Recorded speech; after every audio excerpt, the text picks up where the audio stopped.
Hi there, future scientists and math wizards. Welcome to Smile Road. I'm Sir M, and I created this channel for you, senior high school students looking to make science and math easier, clearer, and yes, even more fun. On Smile Road, we explore exciting lessons in general science, the real life problems in general mathematics, and learn how the subjects connect to the world around us, from floating boats to your monthly budget. Each meeting, I'll guide you through lessons using simple explanations, real life examples, and even a few examples to keep your brain sharp. Whether you're reviewing for exams, catching up on class topics, or just curious about how the world works, you're in the right place. Don't forget to hit that like, subscribe, and notification bell so you won't miss any of our learning adventures here on Smile Road. So, are you ready to start this journey with me? Let's walk the road of knowledge with a smile. Okay, so lesson number 15, relationship between translational and rotational motion. What is translational motion? Translational motion happens when an object moves from one point to another. It can be straight line motion, curved path motion. And what is rotational motion? Rotational motion occurs when an object spins or rotates around an axis. How are they related? Rotational motion and translational motions are connected when a rolling object like a wheel moves forward, translational, while also spinning, rotation.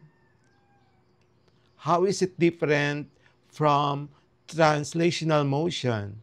So translational motion moves from one place to another, and then the rotational motion, object spins around a fixed axis.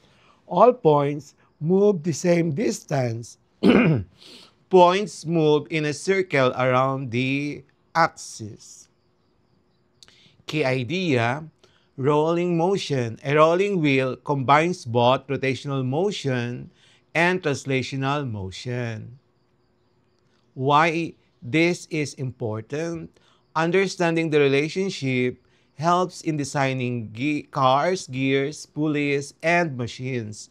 Explaining how circular motion results in forward motion.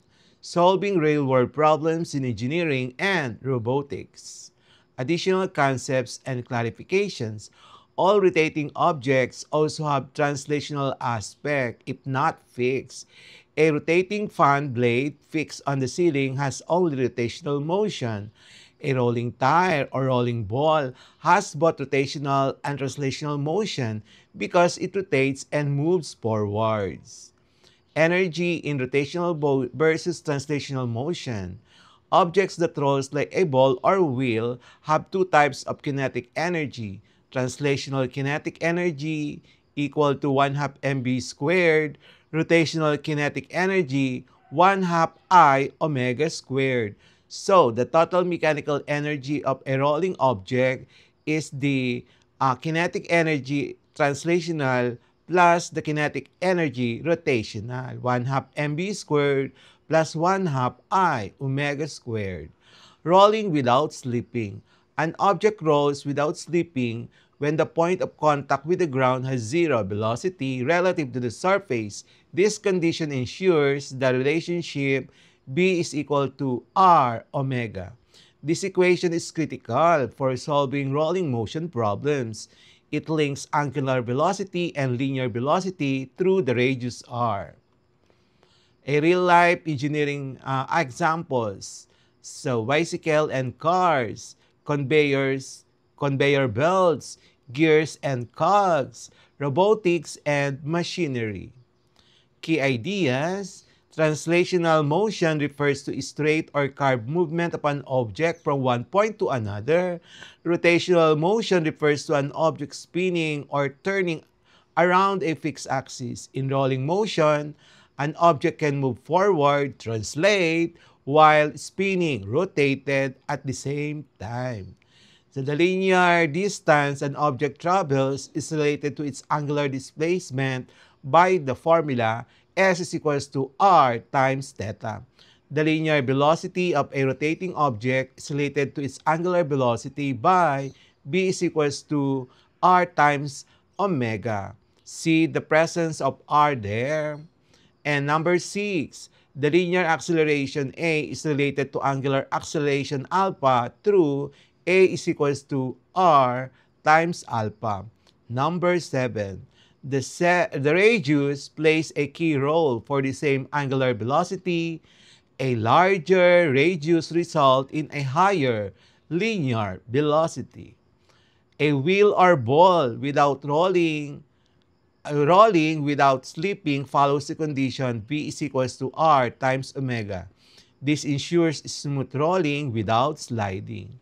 Rolling objects possess both translational and rotational kinetic energy, meaning their total motion energy is the sum of both. Number 10, understanding this relationship is essential in real-world systems like cars, gears, pulleys, machinery, and robotics, where rotational motion drives forward movement. Practice problems. A wheel rolls on a flat surface without slipping. What is the relationship between its linear and angular velocity? Given a wheel rolls in a flat surface without slipping, require the relationship. Final answer is V is equals to R times omega. Number 2, if two wheels spin at the same angular velocity, which one will cover more ground per second? The one with the larger radius or the smaller radius? So given two wheels have the same angular velocity but different radii, required what wheel covers farther per second? So using the equation V is equals to R times omega, a larger radius results in a higher linear velocity, so the wheel with a larger radius travels farther.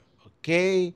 Number 3, a bicycle wheel has a radius of 0.35 meters and rotates at an angular velocity of 10 radius per second. What is the linear speed of a point on the edge of the wheel? Given radius, 0.35, angular velocity, 10 radius per second, required linear speed. So solution, use the formula V is equals to R times omega, substitute the given data. The final answer is 3.5 meters per second. Number 4, a car tire rotates through an angular displacement of 8 radians. If its radius is 0.4 meters, what is the linear distance traveled by the tire? Given theta 8 radians, R 0.4 meters, required S. Using the formula S is equals to R theta and substituting the given data, the final answer is 3.2 meters. Next, number 5. A wheel starts from rest and undergoes an angular acceleration of 3 radians per second.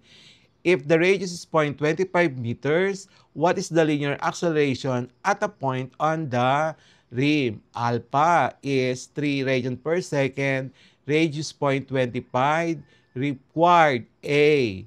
So the formula to be used is A is equals to R times alpha. Substitute the given data. The final answer is 0.75 meter per second squared.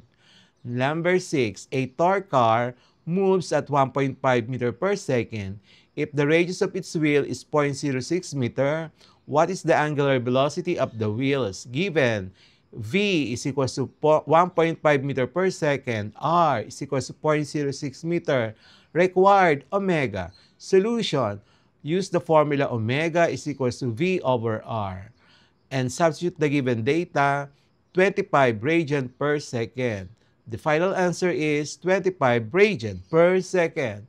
Number 7, a rotating disc has a tangential speed of 2.4 meter per second at its edge.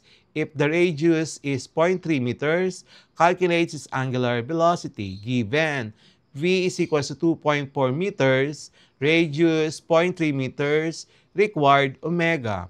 Use the formula omega is equals to V over R. Substitute the given data. Final answer, 8 radian per second. Number 8, A cylinder with a radius of 0.2 meters rolls without slipping. If its angular acceleration is 5 radians per second, find the linear acceleration of its center of mass. Given alpha is equals to 5 radius per second, r is 0.2 meters, required A. Solution, A is equals to r times alpha. Substitute the given data. The final answer is 1 meter per second squared. Number 9. A wheel travels 15 meters in 5 seconds. If its radius is 0.5 meters, what is the average angular velocity? Given S is equals to 15 meters, T is 5 seconds, R is 0.5 meters. Required omega. First, solve for the linear velocity. V is equals to S over T. Substitute the given data, you got 3 meters per second.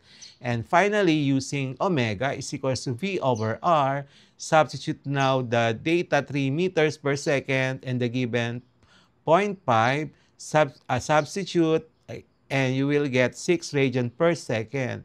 Number 10. A solid sphere rolls without slipping down a slope. If its linear velocity at the bottom is 4 meters per second, calculate its angular velocity. Given V is 4 meters per second, it's rolling without slipping, required omega. Solution, omega is equals to V over R. Substitute the given data. Since you don't have value of R, the final answer of omega is 4 over R radian per second. So MCQ for lesson number 15. Which of the following best describes translational motion? A. Motion around a fixed axis. B. Vibration of an object. C. Motion in a straight or curved path. C. Rotation of a rigid body. Number 2. Rotational motion involves movement A in a straight line, B along a curve, C around a fixed axis, D randomly in all directions. When a wheel rolls without slipping, it exhibits A. Only translational motion, B. Only rotational motion, C. Both translational and rotational motion, D. No motion at all. Number 4. What is the equation that relates linear velocity and angular velocity? A. V is equals to omega r. B is equals to omega is equals to V times R. C. V is equals to R omega. D. V is equals to omega plus R. Number 5. A larger radius at constant velocity means A. Slower linear speed. B. Faster angular acceleration. C. Greater linear speed. D. Less torque. Number 6. A rotating wheel has a radius of 0.4 meters and an angular velocity of 5 radians per second.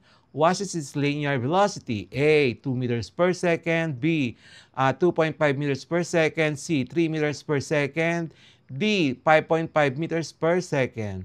Number 7. A wheel rotates through an angular displacement of 6 radians. If the radius is 0.5 meters, what is the corresponding linear displacement? A. 3 meters. B. 6 meters. C. 1.5 meters. D. 12 meters. Number 8. If the angular, if the tangential speed of a rotating disc is 3 meters per second and its radius is 0.25 meters, what is its angular velocity? A. 7 radians per second. B. 12. Letter C. 15. D. 20. Number 9. Which of the following correctly shows the formula relating linear and angular acceleration? A. A is equals to alpha plus R. B. A is equals to R times alpha. C. A is equals to R times alpha. D. Alpha is equals to A times R. Number 10. A bicycle wheel of radius 0.6 rotates at 10 radians per second. What is the speed of the point in the outer edge? A. 5. B. 6. C. 10. D. 60. So the answer key, you will be getting it next meeting. And this is the answer key for last activity. Okay? So, and that's it for today's lesson. And in today's, here on Smile Road. Okay? So, see you in our next lesson. Thank you. Bye-bye.